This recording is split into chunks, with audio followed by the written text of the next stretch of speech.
Hey guys, it's Raven with Pampered Chef. I'm gonna just put my face here because then we're gonna focus on food.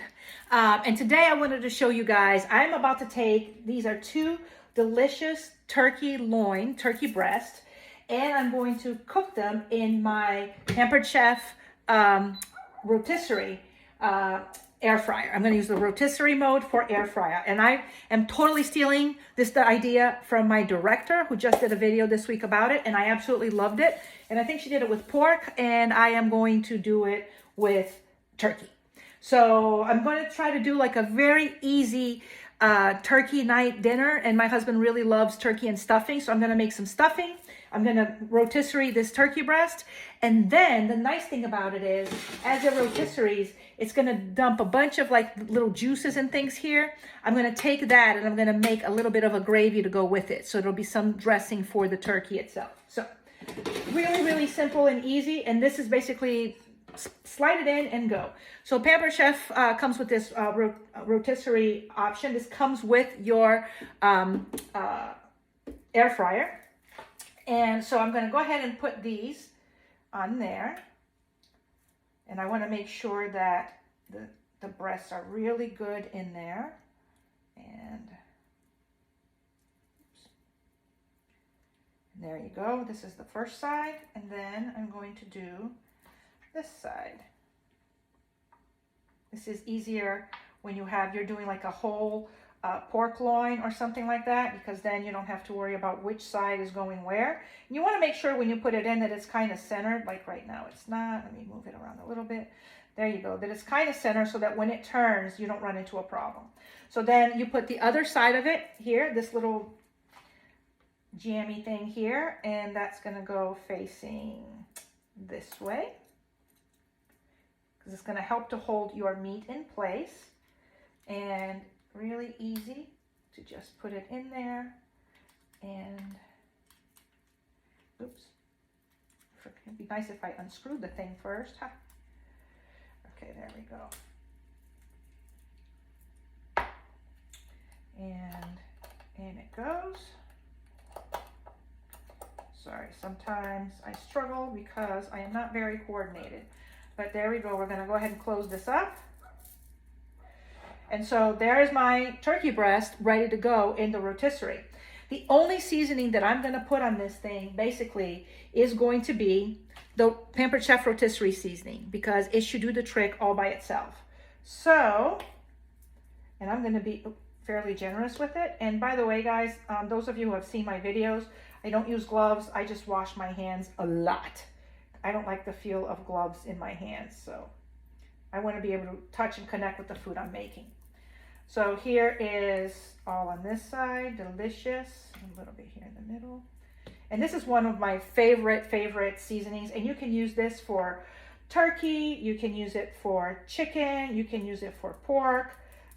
Make sure that you don't skimp out though. I want it nice and seasoned. Whatever seasoning you basically want, you can use it for. And a little bit more on this side. Yeah, those of you who see me add things before and cook before, you know that I don't skimp on the seasoning. Oops. And there we go. So seasoned and ready to go. I'm going to put a little bit of seasoning up here just to make sure every corner of it is good. All right. So now, once I'm going to close this up and open it up again so you guys can see it. And let's hope that I can do this because I forgot to put my glasses on and now my hands are covered in turkey juices. So this basically just fits in real nicely inside there. There's two hooks and it grips in there. And then, hold on a second, I'm going to wash my hands.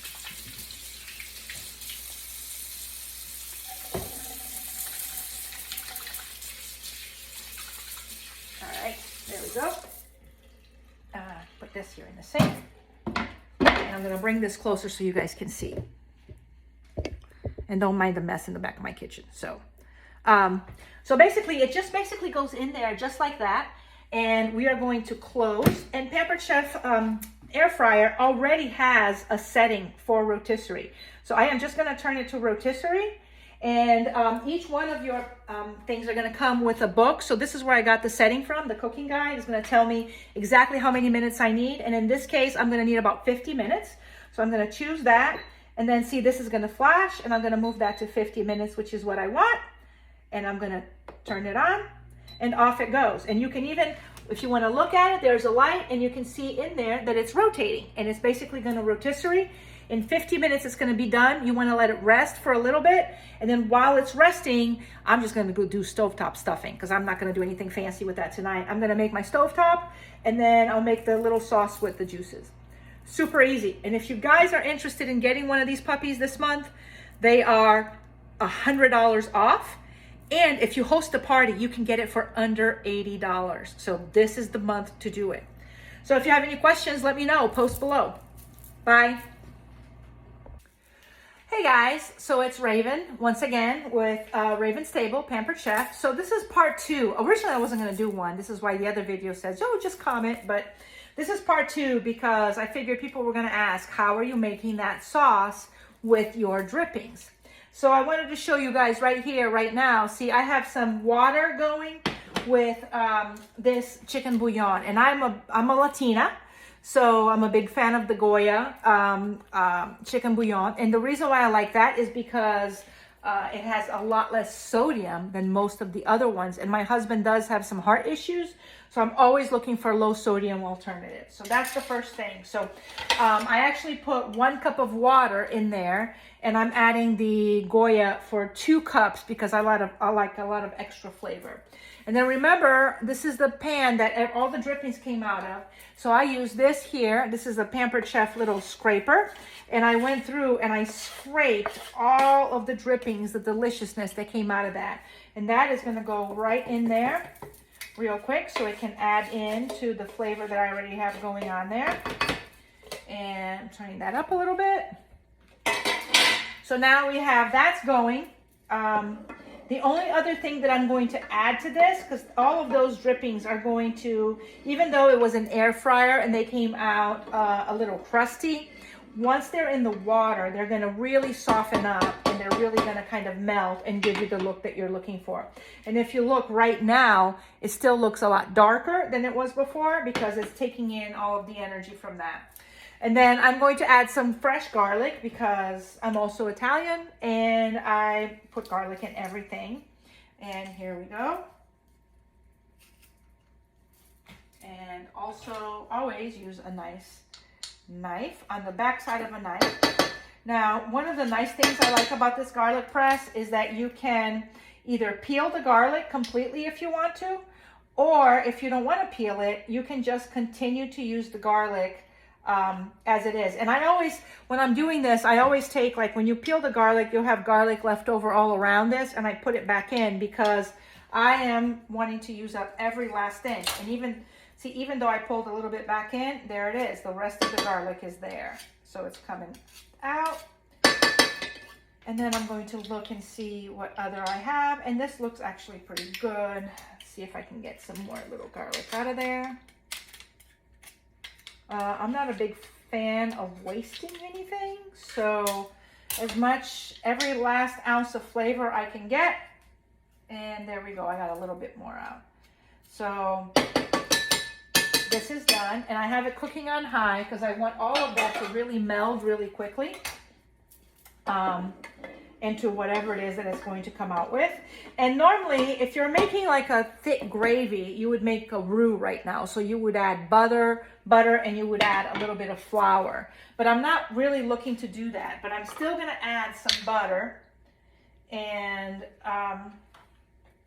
in here just to give it a little bit of extra flavor. And the last thing I'm going to add is I love our herb and onion slow cooker seasoning.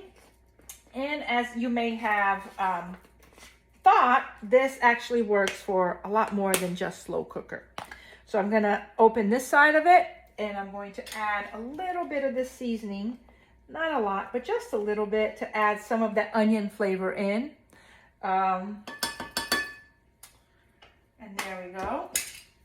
And we're going to let the butter melt. And it's creating a nice little gravy type situation, which I love. And I'm not a fan of, like, my husband loves thick gravy, so this is kind of like my compromise. I like it to be like a sauce that you would pour on top of it, but he's really a fan of it when it's a gravy. So what I normally do is I kind of break it down into something that works for me and it works for him. So now I'm going to add a very little bit of cornstarch, and it's just going to thicken that up a little bit the way that he likes it. And the important thing when you add some cornstarch, and I'm just kind of eyeballing it, how much did I add here? This is about 1.5 teaspoons is what I added.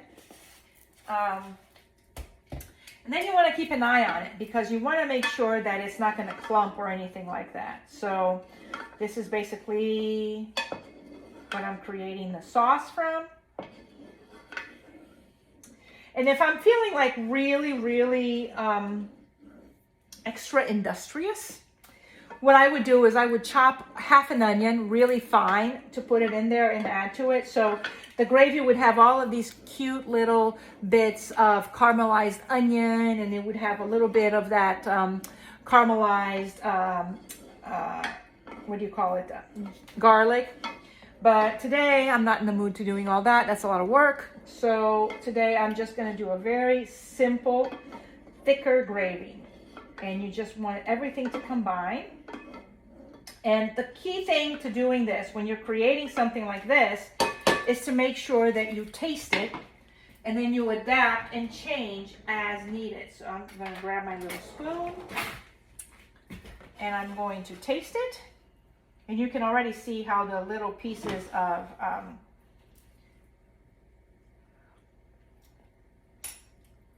oh my God, that's really good. Okay, so that's pretty tasty. But it does need to be a little thicker. And so I'm gonna add another teaspoon of cornstarch. And this is kind of like, I learned to cook for my mom, and my mom is Italian, and this is kind of like what she, you know, if you're wondering about my heritage, I'm originally born in Brazil, but my mom, we have a very strong Italian heritage in my family from Brazil. Brazil is a huge Italian colony. So this is kind of where I take a lot of my inspiration from. And I don't think I can remember my mom ever measuring anything before she cooked it. Let me clean this up.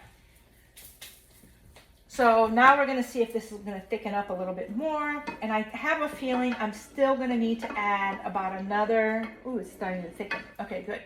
I have a feeling I'm still going to add another little bit of butter to make it a little really nice and sweet.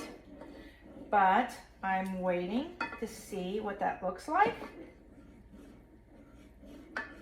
Waiting for this sauce to really thicken. There we go. Ooh, that looks really good. Let's give it a little bit of a taste and see what it needs.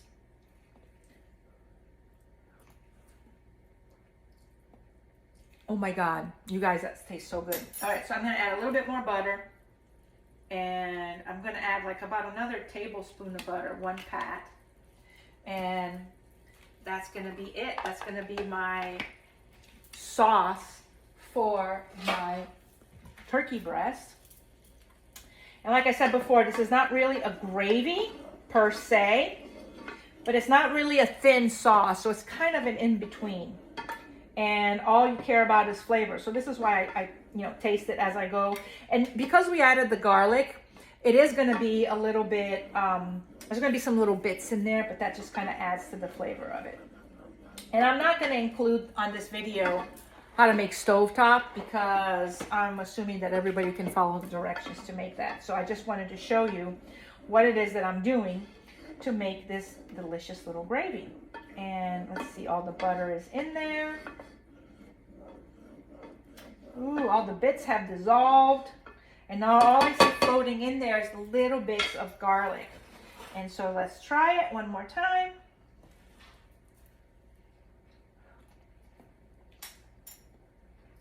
Oh, that's perfect. It's so good.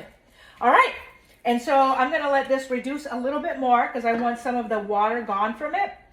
And it's pretty much ready to go. So when I serve my dish, I'm going to have chicken breast with the stovetop stuffing. And then this is gonna be the sauce that's gonna go over my chicken breast. So I hope you guys got some great ideas to make a really quick turkey and stuffing dinner during the week. So, all right guys, bye.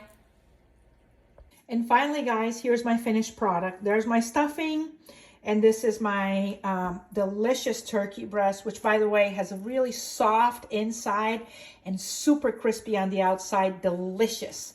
And so for my husband, since he works second shift, I have, I put this in, here's the stuffing and there's his chicken breast. And I have this is in my rock crock, which is one of the things I love to cook with. And it's sitting in the rock crock base on the warm setting. So by the time he gets home, he won't be home for another couple hours. This will still be warm and ready for him to eat. So, and this is the gravy that I made, the extra sauce, which you can see here on mine. It's already poured. But anyway, this is delicious. I hope you guys enjoyed it. Bon appetit.